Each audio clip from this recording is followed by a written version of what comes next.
Am I the jerk for giving up my baby without my ex's consent after he abandoned us when he found out I was pregnant and left us without a father?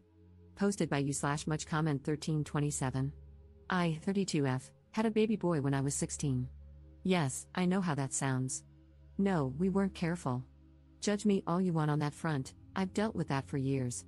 Mike, 33M, was my boyfriend then, and when I found out about my pregnancy, he disappeared with help from his family. Something future college star something. My parents were always blunt. What happened next was my choice. After a lot of thinking and deciding that termination just wasn't for me, I respect that right. I'm not here to debate it, it was just not for me. I chose to give up the baby for adoption. My parents knew a super sweet couple who were looking to adopt. We met, and I just knew they were the right people. This turned from a teen mistake into almost a surrogacy. I started homeschooling to finish my education and to get some rest. The adoptive parents were with me for everything and even paid for most of the medical costs. The adoptive mother was a teacher, so she helped me with my schoolwork and prepared me for college. They were present for the birth, and I refused to hold the baby. Instead, his actual mother did. And it was just right. I've stayed in the baby's life in a distant role as a special aunt. Well, he's no longer a baby, and he knows who I am, but his mom is the same woman who raised him, and I continue to be his special aunt. The only change is that now he knows who to call if he ever needs a kidney.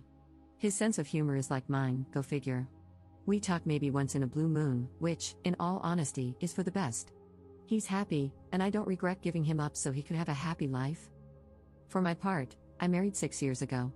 My husband, Aaron, 44M, was divorced on good terms with Bella, 40F.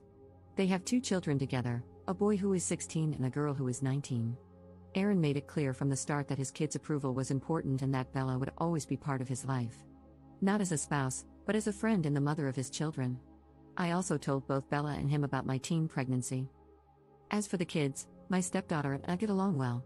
She's obviously closer to her mother, but she still does girls' days with me every so often. It's more like a friendship, though. My stepson is incredibly close to me. He calls me his other mom and always asks me to be present for important events. We bonded when his childhood dog passed away, as my cat died around the same time. As for Bella and me, we're best friends. I know people have complicated relationships with their partner's exes, but we always show respect to each other. I never tried to take her place. I know Aaron and she shared something special long before I was in the picture. That's their history. And I am a stepmom, not a mom. Her place in the kids' lives is not up for competition. The reason for this background is that the whole mess with Mike started when I took my stepson to a medical appointment. It wasn't serious, though he did have to be put under anesthesia. Aaron and Bella both couldn't get the day off. They tried, but their jobs are on call, and they can't easily take time off. So I went on my own to be my stepson's support. I didn't recognize Mike as one of the doctors.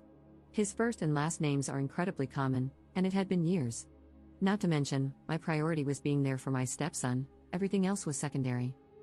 After my stepson was done, he was a bit out of it, as expected. I was setting him up in the car and making sure he was comfortable when Mike came over. He told me he had been thinking about me and our son for so long and that he was glad our boy was okay.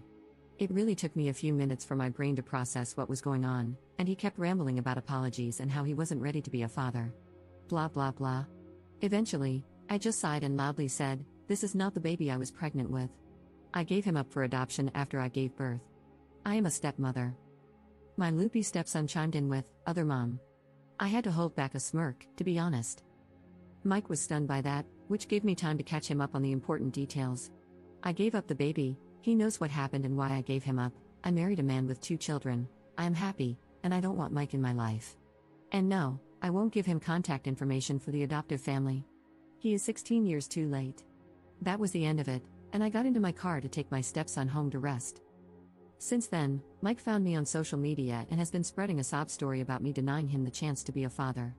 According to him, I was a poor mother who threw away her child to raise someone else's kids. Apparently, I'm the she-devil. Most of our former classmates who saw the post reminded him that he left me. Some of his high school friends even pointed out that he laughed about leaving me pregnant. I didn't know that part. A few of his relatives have reached out to bash me for taking away Mike's chance to be a father, claiming that it makes me a poor Christian. I'm not. I'm Jewish, to begin with. A few friends told me it was a beach move to give the baby up without telling Mike. I don't personally think I was in the wrong, but just in case, I decided to leave the judgment to the internet masses. So, Reddit, am I the jerk here? Relevant comments. Commenter. One thing, knowing nothing about how this works, I assume you were able to get Mike's parental rights terminated given that he left. If not, I wonder if it makes sense to give the adoptive family a heads up that he's coming out of the woodwork. Ops response. It wasn't done with his consent. He was MIA. When the adoption process began, we tried to reach out, but his family wouldn't even have a conversation. The judge involved tried to have the courts contact him, but he didn't respond either. Eventually, the abandonment time frame was met, and his rights were terminated for abandonment. Mine were willingly terminated since I presented myself as an unfit mother. Commenter 2. Mike was one of the doctors for your stepson's surgery? Ops response. He wasn't one of our doctors, just a doctor in the hospital. I spent about 2 hours in the waiting room, so I suspect he recognized me. His name was on a plaque with all the doctors' names, and I didn't even put 2 and 2 together. I should have, I was just stressed and not really thinking. Commenter 3. Not the jerk, tell him that if he and his friends don't leave you alone, you'll report him to the medical board. Also, maybe ask your son if he wants Mike's contact info, but warn his parents that he's bad news. It's your birth son's choice, not yours. Ops response. The adoptive parents and my biological child have a phone number to contact Mike's parents if they ever want to. I have no say in whether they do or not. I just won't give Mike any information about them. Commenter 4. These people are absolutely psycho and need to be blocked yesterday. Your bio kid might decide for himself to try and find his bio dad one day, but it's your job to defend his privacy until then, and to make sure his decision is informed, that he knows his bio dad is a complete jerk. Ops response. I told him everything when his parents decided it was time to tell him who I really was. I didn't make Mike into a villain, just said he left after I told him I was pregnant and never reached out. He's been clear that while I am his biological mother and Mike is his biological father, he doesn't see either of us as parents. I am his aunt, and Mike is a stranger. Update 17 days later. This is probably the one and only update I'll be doing. I'm going to start with the important matter. A lot of people were worried about my biological kid, what he wanted when it came to Mike. Well, I got his permission to post this. He spoke to Mike once, a few days after I told him where he could find Mike. I won't share all the details, only the final decision. There won't be any more contact between them. The kid doesn't want a second dad, and Mike wasn't willing to be in his life unless he had the position of dad. So he's going no contact with Mike. There was more to it, but it's very personal, and I feel it's not my place to share. The kid and I will continue to have a relationship as aunt and nephew. And he knows that whatever he needs medically, I'll always be first in line to give blood, a kidney, etc. For those wondering why Mike is so big on contacting the kid, I found out a few details via his friends. Mike can have more kids, he just hasn't had a stable relationship in years. Which I can believe, since I finally had enough and decided to accept going to have coffee with him to get some things squared away. My husband came, of course, but he sat at another table to let me deal with it. I asked him to.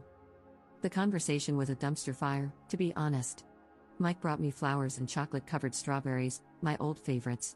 He treated it all like some date. I nipped that in the bud immediately. I introduced my husband and told him we were very much in love and happy, so I don't appreciate any attempts at unwanted romance. Once we sat down, he started by telling me what I already knew, that he had failed relationships. That he felt no woman could meet his standards for a wife and mother to his children since he already saw me as that. He claimed he felt guilty for choosing college over me and our baby. He was well aware of the court dates regarding custody and that I was trying to put the baby up for adoption. When he saw me taking care of my stepson, he thought I had chickened out of giving the baby away. Seeing me be all caring with our baby boy made him think about how great it would be if the 3 of us could be a family, and maybe have a bigger family down the road. He had the gall to ask me if I would consider divorcing my husband and trying to fight for custody of our son. I have to admit, I laughed in his face. I was probably overly cruel, but I had years of stress, heartache, and judgmental encounters to drop on him. I told him all I saw in him was a coward who, instead of staying to make adult decisions, decided to run with the help of mommy and daddy. That any love I had for him died the day I had to push out a whole human being, and instead of knowing I had his support, there was a big empty spot where the dad was supposed to be. That I almost ruined my life, had to throw away prom, senior pictures, and even graduation, because I was far too pregnant to party, appear in the yearbook, or walk on stage to get my diploma. He got to party and enjoy life while I had to fight tooth and nail for an inch of respect, yet we both had unprotected intimacy. After I calmed down, I simply told him I had a happy life with a man who loves me. Great stepkids who are the greatest gift. A best friend who lets me be a stepmom to her children. A nephew whom I adore and who, despite our history as biological mother and child, still loves me as his special aunt rather than hating me. My family is perfect because he's not part of it, and I have no intention of living in his fantasy. And I can't wait to get pregnant with my husband's child to add to that perfection. I also told him to leave our biological kid alone. He has made his choice, and it's up to him if he ever reaches out to Mike. I also let him know I would be making a formal complaint to his hospital for his harassment. Good thing my husband took screenshots, because by the time we got home, Mike had deleted all his posts. A lot of his former friends reposted screenshots making fun of him. The silver lining in all of this is that I have reconnected with my high school classmates, and to be honest, they are great people. Seems Mike is in the handful who stayed stuck in their school hype mindset. It's been about 3 days, and no sign of Mike. My husband did get the biggest ego boost when he overheard me going off on Mike and has been insufferable, in a good way. So there's mostly good news. Hopefully, one of these days, we'll get even more good news since we're actually excited about the idea of having a baby together. Relevant comments. Commenter. So, you are aware of the practices of adoption and the fact that biological fathers have no rights? You are aware that even if the biological dad is standing right there saying, "Give me the child," he has no right to keep the child unless the biological mother agrees or the biological father goes to court and fights it before the adoption papers are signed. Anyone who engages in adoption practices without giving both biological parents the opportunity to object is wrong, full stop. He is a jerk for different reasons, but she fully admits she put the kid up for adoption without his input. That makes her wrong. You're right, I do have a giant chip on my shoulder because adoption is human trafficking and is unethical and wrong. It is a permanent and irreversible legal procedure that the person most affected has no ability to consent to or object to. The entire adoption industry is based on lies and coercion and, statistically, is not actually better for the child. She was absolved for making a unilateral decision because the other parent also sucks, but I won't give that to her. 2 wrongs don't make a right, and she absolutely, all day every day, was wrong for not getting his consent before giving up his child. Ops response. Tell me, oh wise one, how the hell was I supposed to get his input when he fled to another state without contacting me, the court, or even his own high school buddies? Would it have been better if I had terminated the kid? Saved myself the trouble? Should I have ditched him in a river and let wolves raise him, Jungle Book style? Or oh wait, let me guess, I should have raised him in squalor with what little I could make, with no education, no stability, and just pray that one day my sweet Mike would return to save us. Screw off, no kid deserves that crap. He has been loved since the day he came into this world by 2 people who would move earth and sky to ensure he had the best education, the best opportunities, and the best future they could provide, things I couldn't even imagine providing when I was 16. If Mike had really wanted the baby and said so, I would have happily given him custody. If he had wanted to co-parent with all the responsibilities that come with it, dividing costs, providing stability, planning ahead, I would have been 100% on board. But no, he left, he escaped. He chose to disappear. Fine, then I, the person who couldn't run, made the decisions on my own. That's life, honey. Get used to it. You don't get a prize for running away and coming back when the game is almost done. Commenter 2. Call the burn center because there's a 3rd-degree burn coming in. And the person you replied to deserved it.